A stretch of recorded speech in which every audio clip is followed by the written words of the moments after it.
आज हम लोग बात करेंगे सूचना के अधिकार अधिनियम 2005 के बारे में। इसकी जो है शुरुआत कार्मिक और प्रशिक्षण विभाग, कार्मिक लोक शिकायत और पेंशन मंत्रालय द्वारा जो है शुरुआत इसकी की गई थी, ताकि जो है लोगों को भ्रष्टाचार के खिलाफ कार्यवाही में मदद मिल सके, सरकारी विभागों से जानकारी लेने में मदद मिल सके और आरटीआई को मौलिक अधिकार के अंतर्गत रखा गया है। ये तब रखा गया जब राजनारायण बनाम उत्तर प्रदेश सरकार में सुप्रीम कोर्ट ने फैसला दिया कि जो है आरटीआई मौलिक अधिकार के दायरे में आएगा और उसको आर्टिकल 19 के 1 में रख दिया। ठीक है। आरटीआई का उद्भव स्वीडन में सन 1766 में ही हो गया था, लेकिन भारत में इसकी प्रथम मांग राजस्थान में हुई। और इसका प्रचलन भारत में कब हुआ कि भाई प्रचलन में लोगों की जानकारी में जब आ जाता है तभी तो प्रचलन में आता है। तो 1990 के दशक में हुआ। किससे हुआ, किस मामले से? मजदूर किसान शक्ति संगठन का मामला था, उससे जो है आरटीआई जो है भारत में प्रचलन में आ गई। तो इस अधिनियम को लागू करने वाला प्रथम राज्य तमिलनाडु था। लगभग कब लागू कर दिया? 1996 में। और दूसरा राज्य बना गोवा, इसने जो है लागू कर दिया सन 1997 में। इसी तरीके से इसके बाद जो है राजस्थान ने भी इसे लागू किया लगभग 2000 में। तो यहाँ से आप याद रखेंगे प्रचलन लगभग 1990 के दशक में भारत में हो गया। तो इसके आगे बात आती है कि ये अधिनियम जो है पारित कब हुआ। अब जो है जो 15 जून सन 2005 को लोकसभा में पारित हुआ। उसमें कहा गया कि इस तारीख के 120 दिन के बाद 120वें दिन से जो है ये लागू हो जाएगा भारत में। तो वो तारीख थी 12 अक्टूबर सन 2005। इस तारीख से जो है ये जो है अधिनियम लागू हो गया। इस अधिनियम के अंतर्गत 6 अध्याय रखे गए हैं, 31 धाराएं और 2 अनुसूचियों को रखा गया है। 6 अध्याय कौन कौन से? अध्याय 1 आता है जिसको प्रारंभिक बोलते हैं, जिसमें 1 और 2 को रखा गया है, मतलब ये संक्षिप्त नाम वगैरह, और 2 में परिभाषाएं वगैरह आ जाती हैं। दूसरा अध्याय कौन सा आता है? दूसरा अध्याय आता है सूचना का अधिकार और लोक जो प्राधिकारियों की बाध्यताएं जो होती हैं उनको रखा गया है, और उनको 3 से 11 के बीच धाराओं में रखा गया है। इसके बाद अध्याय जो 3 आता है, इसमें केंद्रीय सूचना आयोग को रखा गया है, और इसमें जो है 12, 13 और 14 नामक धाराओं को रखा गया है। इसके बाद आता है चौथा मतलब राज्य सूचना आयोग। राज्य सूचना आयोग में जो है 15, 16 और 17 धारा को रखा गया है। इसके बाद अध्याय 5 में आता है कृत्य, अपील और दंड। मतलब जो है जो सूचना आयोग है उसको जो है कार्य, उसके बाद अपील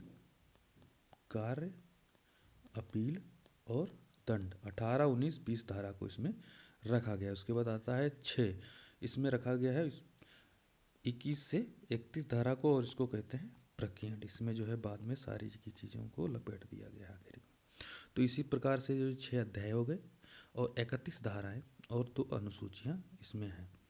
तो इसके आगे बढ़ेंगे। धारा 1 में जो है संक्षिप्त नाम, इसका नाम मतलब आरटीआई 2005, विस्तार संपूर्ण भारत में, और प्रारंभ ऊपर आपने देख लिया 12 अक्टूबर 2005 से। इसके बाद आता है धारा 2 परिभाषाएं। उसके बाद धारा 2 के अंतर्गत आता है 2A, तो इसमें रखा गया एप्रोप्रिएट गवर्नमेंट, समुचित सरकार। मतलब समुचित सरकार मतलब जो इलेक्टेड हो, मतलब जो जनता के द्वारा चुनी गई हो, जिसका मतलब इलेक्शन के द्वारा चुनी गई हो, उसको मतलब होते हैं, उसको कहते हैं एप्रोप्रिएट गवर्नमेंट। उसके बाद आता है 2E कॉम्पिटेंट अथॉरिटी, मतलब सक्षम प्राधिकारी। सक्षम प्राधिकारी मीन्स जो जैसे ये लोकसभा है तो उसमें सक्षम प्राधिकारी मतलब अथॉरिटी कौन है? उसमें अथॉरिटी लोकसभा है, लोकसभा के अंतर्गत सक्षम प्राधिकारी लोकसभा अध्यक्ष। राज्य विधानसभा है तो उसमें विधानसभा अध्यक्ष। सर्वोच्च न्यायालय तो सर्वोच्च न्यायालय का मुख्य न्यायाधीश। उच्च न्यायालय है तो उच्च न्यायालय का मुख्य न्यायाधीश। उसके बाद अगर कोई प्राधिकरण की बात करते हैं तो केंद्र में सक्षम प्राधिकारी कौन माना जाएगा? राष्ट्रपति। राज्य में सक्षम प्राधिकारी राज्यपाल, और केंद्र में सक्षम प्राधिकारी प्रशासक। ठीक है, इनको माना जाएगा। उसके बाद आता है 2 का एफ। 2 का एफ मतलब सूचना की परिभाषा। सूचना की परिभाषा को कैसे परिभाषित किया गया है? जैसे कोई भी इलेक्ट्रॉनिक दस्तावेज हो, जैसे ईमेल वगैरह होते हैं, प्रेस विज्ञप्ति होती हैं, ठीक है।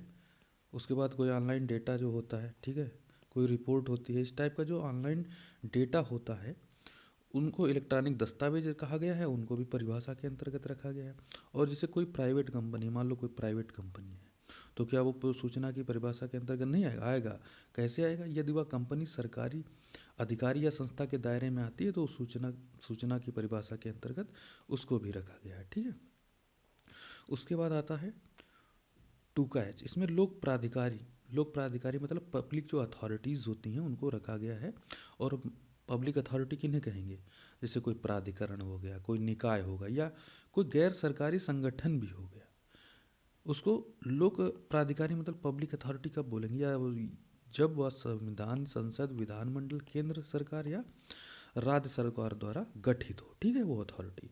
और अगर मान लो गैर सरकारी संगठन है तो वो भी जो है सरकार के नियंत्रण में होना चाहिए। जैसे गैर सरकारी संगठन जो है वो पब्लिक अथॉरिटी कब माना जाएगा? तब वो सरकार के नियंत्रण में है, तो इसका मतलब वो भी जो है अ, हमारा जो है पब्लिक अथॉरिटी के अंतर्गत आ जाएगा, ठीक है। उसके बाद आगे बढ़ते हैं 2 का जे। 2 का जे मतलब होता है सूचना के अधिकार की परिभाषा, मतलब जो आपका अधिकार है उनकी परिभाषाओं को इसके अंतर्गत रखा गया है। अब ये परिभाषा वाला चैप्टर तो खत्म हो गया। अब इसके बाद आता है धारा 3। धारा 3 में हम लोगों ने क्या बोला था कि जो धारा 3 आती है अध्याय 2 के तहत, सूचना का अधिकार, लोक प्राधिकारियों की बाध्यता जो होती हैं उनके अंतर्गत 3 से 11 धाराओं को रखा गया। तो चैप्टर 2 हमारा स्टार्ट हो गया यहाँ से। तो इसके बाद धारा 3 में क्या रखा गया है कि भाई सूचना का अधिकार जो है वो भारतीयों को प्राप्त होगा, विदेशी नागरिकों को कोई अधिकार प्राप्त नहीं है। नहीं तो मालूम हुआ पाकिस्तानी है कोई नागरिक, वो अपने पाकिस्तान में बैठ के आरटीआई दायर कर रहा है और भारत की सारी जानकारी उड़ा के ले जा रहा है आरटीआई के तहत, इसीलिए विदेशी नागरिकों को ये प्राप्त नहीं है। धारा 4, जो लोक प्राधिकारियों की बाध्यताएं या जो कार्य होते हैं उनको धारा 4 के अंतर्गत रखा गया। मतलब जो कार्य है, जैसे जो लोक प्राधिकारी हैं, जो पब्लिक अथॉरिटी है, वो उनके कार्य क्या हैं? तो वो क्या करेंगे कि डॉक्यूमेंट्स जो हैं तैयार रखेंगे कि भाई कोई आरटीआई के तहत जो है किसी बारे में जानकारी लेता है तो इसके लिए हमको जो डॉक्यूमेंट्स हैं हमेशा तैयार रखने होंगे, और जो डॉक्यूमेंट हैं उनको इलेक्ट्रॉनिक रूप में भी हमको सेव करके रखना है। ये उनके कार्य होते हैं, ठीक है। उसके बाद आती है धारा 5। धारा 5 में क्या आता है? लोक सूचना अधिकारियों के पद नाम, ठीक है। जो भाई जो हमारी पब्लिक अथॉरिटी होती हैं वो अपने अंतर्गत कुछ तो अपने कार्यालय बनाएंगी, उनके अंतर्गत कार्यालय बनेंगे। भाई कार्य करने के लिए जो पब्लिक अथॉरिटी हैं वो अपने अधीन कार्यालय बनाएंगी, और कार्यालय बनाएंगी तो उसमें कोई अधिकारी भी होगा, कोई कर्मचारी भी होगा।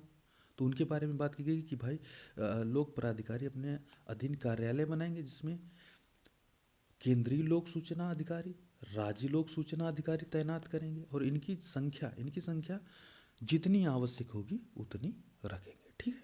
मतलब इसके बारे में इसमें बात की गई कि पब्लिक अथॉरिटी के अंतर्गत जो हमारे अधिकारी बनाए जाएंगे वो पब्लिक अथॉरिटी के अंतर्गत कार्यालयों में तैनात किए जाएंगे और उनकी संख्या जितनी आवश्यक होगी उतनी रखी जाएगी। धारा 6 के अंतर्गत आता है आरटीआई द्वारा सूचना मांगने का अनुरोध हम कर सकते हैं कि हमें ये सूचना चाहिए, तो उसको हम जो है अनुरोध ऑनलाइन मतलब कहते हैं कि हमको जो सूचना है ऑनलाइन फॉर्मेट में चाहिए मिल जाएगी, ऑफलाइन फॉर्मेट में चाहिए मिल जाएगी।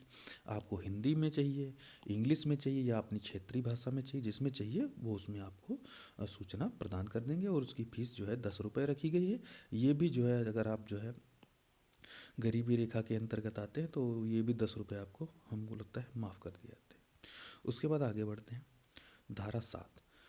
धारा 7 जो आपने अभी मतलब अनुरोध किया था, आरटीआई के तहत सूचना मांगने का अनुरोध किया था, उसका निपटारा भी तो होना चाहिए कि जो है आपने तो अनुरोध कर दिया और आपकी सुनवाई ही नहीं हो रही। तो इसमें धारा 7 में कहा गया है कि जो आपने अनुरोध किया है उसका निपटारा 30 दिन के भीतर मतलब कर दिया जाएगा, मतलब आपको जो है 30 दिन के अंदर जानकारी दे दी जाएगी। लेकिन अगर वो मामला आपके जीवन या आपकी स्वतंत्रता से संबंधित है तो आपको 48 घंटे के अंदर जो है उसकी सूचना प्रदान कर दी जाएगी, मतलब 2 दिन के अंदर अंदर आपको उसकी सूचना दे दी जाएगी। लेकिन वही है कि जो है अगर आपने अनुरोध किया आरटीआई के तहत किसी सूचना को मांगने का और 30 दिन में भी नहीं मिली सूचना, तो इसका मतलब है आपका आवेदन रद्द कर दिया गया है। ठीक है, ये आप मान लेंगे। उसके बाद धारा 8 के अंतर्गत आता है जो वो सूचनाएं जो आपको आरटीआई के तहत भाई नहीं दी जा सकती। कुछ चीज़ें ऐसी हर जगह होती हैं, देश हो या घर या क्षेत्र हो, मतलब कुछ ऐसी सूचनाएं होती हैं जो आपको नहीं दी जा सकती। तो आरटीआई के मुद्दे में जो है नीचे हम लोगों ने लिख रखा है कि कौन कौन से मुद्दे हैं जिन पे हमको आरटीआई के तहत जानकारी नहीं दी जा सकती। भाई जैसे देश की एकता, अखंडता और संप्रभुता से संबंधित है तो जानकारी नहीं देनी चाहिए। जैसे देश की सुरक्षा या वैज्ञानिक या आर्थिक हित से संबंधित मामले हैं तो नहीं मिलेगी। विदेशी संबंधों से जो हमारे जो है देश के संबंध विदेशों से है या जो है विदेशी जो देश हैं उनसे जो हमारी संधियाँ होती हैं उनके जो संबंध हैं उनसे संबंधित जानकारी हमको नहीं मिलेगी। ऐसी कोई जानकारी जिसको कोर्ट या सरकारी एजेंसी ने देने से मना कर दिया हो। ठीक है, किसी के जीवन को खतरे में डालने वाली जानकारी है तो उसके बारे में जानकारी आरटीआई के तहत नहीं मिलेगी। मंत्रिमंडल के कामकाज की जानकारी, देखो मंत्रिमंडल कोई काम करेगा उसकी जानकारी भी आपको नहीं दी जाएगी। या अपराधियों के अपराध से संबंधित जानकारी है वो भी आपको नहीं मिलेगी। ठीक है, तो इसमें जो है इसको धारा 8 में ही जो है आगे बढ़ के जो है एक हम लोगों ने धारा इसमें लिख रखी है कि 8 का जो 1H आता है इसमें जो है अपराधियों के खिलाफ जो मुकदमे चल रहे हैं, ठीक है, तो उसके बारे में आपको खुलासा नहीं किया जाएगा। मतलब ये नहीं कि अपराधियों के खिलाफ जो मुकदमा चलाने में जो जानकारी बाधा डाल सकती है कि भाई कोई जानकारी आपको दे दी जाए तो मुकदमा चलाने में अपराधी के खिलाफ बाधा आ सकती है, तो उसकी भी जानकारी आपको नहीं दी जाएगी क्योंकि फिर उसको मुकदमा नहीं चल पाएगा। तो इसको जो है 8(1)(h) में रख दिया गया है। तो इसमें भी कुछ मुद्दे आए हैं जिनके तहत जो है ये इस धारा को डिफाइन किया गया है। तो इसमें आया है भगत सिंह बनाम मुख्य सूचना आयुक्त एवं अन्य।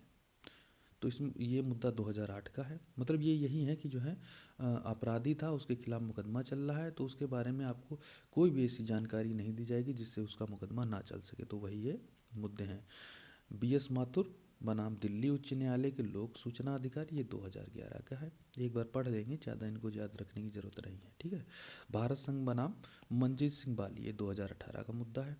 अमित कुमार श्रीवास्तव बनाम केंद्रीय सूचना आयोग, और ये हमारा नई दिल्ली 2021 का मामला है। ठीक है, उसके बाद आता है धारा 9। ठीक है, इसमें लिखा है कतिपय मामलों में पहुंच के लिए अस्वीकृत के आधार। ठीक है, तो इसमें मतलब ये है कि कुछ मामले होंगे जिसमें आपको जो है सूचना नहीं दी जाएगी। कुछ कुछ मुद्दे हैं जहां जिनके बारे में आपको सूचना देने से मना कर दिया जाएगा। ठीक है, तो उसमें लोक सूचना अधिकारी लोक सूचना अधिकारी है कह देगा इसके बारे में आपको जानकारी नहीं दी जा सकती। मतलब उनको जो है कतिपय मामलों में पहुंच के लिए अस्वीकृत के आधार रखा गया है। उसके बाद धारा 10 में आता है पृथक्करणीयता के मामले में उल्लेख। मतलब इसमें पृथक कर दिया गया है मामलों को कि किन मामलों के बारे में आपको जानकारी दी जा सकती है और किन मामलों के बारे में आपको जानकारी नहीं दी जा सकती। तो इसमें पृथक्करणीयता मतलब सिवरेबिलिटी, मतलब अलग अलग कर दिया गया है मुद्दों को कि यहाँ तक आपको जानकारी मिलेगी, इसके आगे की आपको जानकारी नहीं मिलेगी। ठीक है, धारा 12 इसमें आ गया है केंद्रीय सूचना आयोग का गठन। केंद्रीय सूचना आयोग का गठन जो है केंद्र सरकार द्वारा होगा और इसका गठन कैसे होगा वो हम लोग अपा 12 के 2 में पढ़ेंगे।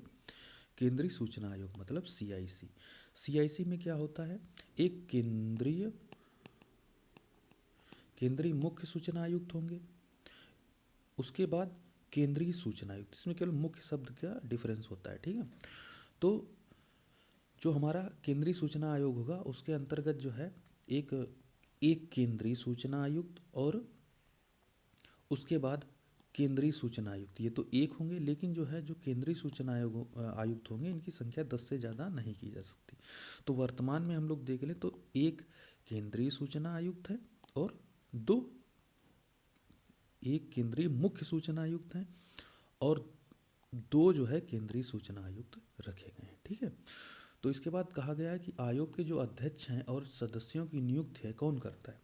आयोग के अध्यक्ष और सदस्यों की नियुक्ति हाँ हमेशा जो है राष्ट्रपति करता है, लेकिन किसकी एडवाइस पे, उसके लिए भी एक समिति रखी गई है। 3 सदस्यीय समिति द्वारा सिफारिश करने पर जो है राष्ट्रपति आयोग के अध्यक्ष और सदस्यों की नियुक्ति करता है। तो ये जो 3 सदस्यीय समिति होती है इसका अध्यक्ष भारत का प्रधानमंत्री होता है और एक और सदस्य होता है जो प्रधानमंत्री द्वारा नामित एक कैबिनेट मंत्री होता है और तीसरा सदस्य लोकसभा विपक्ष का नेता होता है। ठीक है, तो आगे बढ़ते हैं।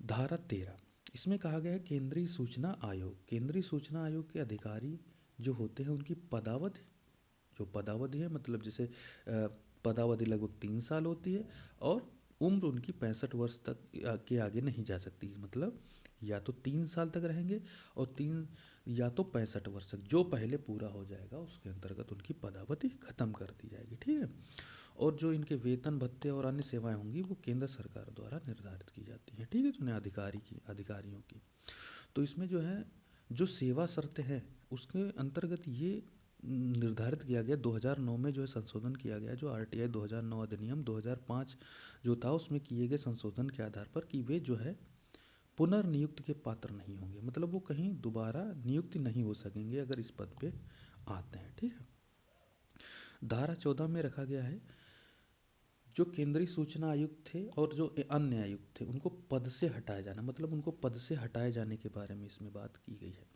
तो कैसे हटेंगे, तो सबसे पहली बात है अगर उनको हटाना है तो उनको उन पे भ्रष्टाचार सिद्ध होना चाहिए या तो वो अक्षम होने चाहिए कार्य करने में। तो ये जो है मामला उच्चतम न्यायालय में जाएगा और वहाँ ये सिद्ध हो जाएगा कि हाँ ये तो या तो भ्रष्ट आदमी है या इन पे कदाचार या जो है ये अक्षम है, ये सिद्ध हो जाता है। तो उसके बाद जो है राष्ट्रपति को सिफारिश की जाएगी, राष्ट्रपति को सिफारिश की जाएगी और राष्ट्रपति उनको उनके पद से हटा सकता है, राष्ट्रपति उनको उनके पद से हटा सकता है, इसके बारे में बात की गई।